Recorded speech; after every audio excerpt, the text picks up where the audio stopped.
approximately 10:30 this morning, we received a call that there was a possible suicide at the courthouse.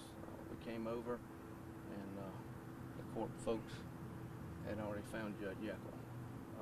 It appears to be a self-inflicted gunshot wound. However, it's a pending investigation. We're going for an autopsy, and we'll know more as the investigation goes on forward.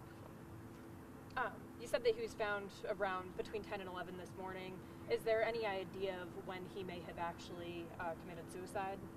It looks like it was last night, and we're going on the pretext that suicide, but you have to do everything to see that it is. So. Was there any note or anything left behind? Did you guys find anything? Have you been to the residence yet? We understand there was note sent to the governor. Not sure yet what that is, but we'll look at that. But no note as right now.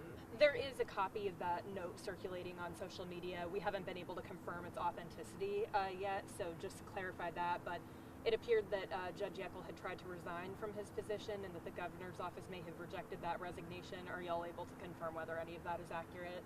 Yes, that is accurate. That happened one day last week, I think, is when all that came out. The resignation was supposed to have been final yesterday, but the governor didn't accept it. I don't remember the date that came out, but it was one day last week. Also on social media, there was a former assistant of the previous judge that worked here who said that there was a lawsuit against the Judge Jekyll. Is there any belief that this had any involvement with that? Is there any result of what that investigation might have been through? I hadn't heard of anything on that. No lawsuit that I'm aware of, but they do those through private attorneys, so we don't know about it until papers are served. So. Can you talk about Jekyll's previous? Does he have any charges against him or any kind of criminal activity? No, nothing that we're aware of. I talked to Lindsay Smith at GBI this morning, and she didn't say anything about it. We text back and forth just with her. What are the other agencies involved on this investigation? Right now, just the sheriff's office. Will GBI be involved through the investigation? No, not at this point. GBI will do the autopsy. Of course, we have to do that through them, but they'll be involved in as far as the autopsy goes. Is there any word on who discovered his body? It was one of my deputies. I don't know right now which one, but it was one of our deputies. So. And that was in a courtroom? Yes.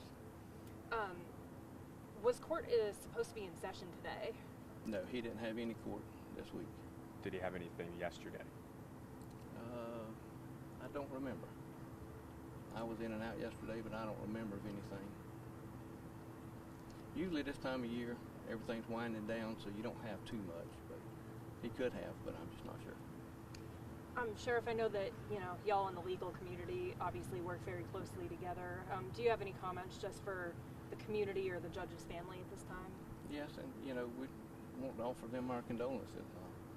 This is never good for anybody. The family's distraught. I mean, it's supposed to be a happy time this time of year, and now they've got this. And I think he's got some sons that are in law enforcement too, so they know what it's like. But I can't imagine if they have anything that they need from us, we'll be available and make ourselves available to them going forward. So. Are you asking for any help from the community on possibly uncovering a reason for this? Any premeditated reason for what happened? Of course, if anybody knows of anything, we would appreciate a phone call. There's not much that we know in the community that would be unless he spoke to somebody individually. But we have talked with his secretary, and she's been with us the entire time through the investigation. Has she hinted on anything? Apparently she didn't know anything either, so it was all a surprise to her as well.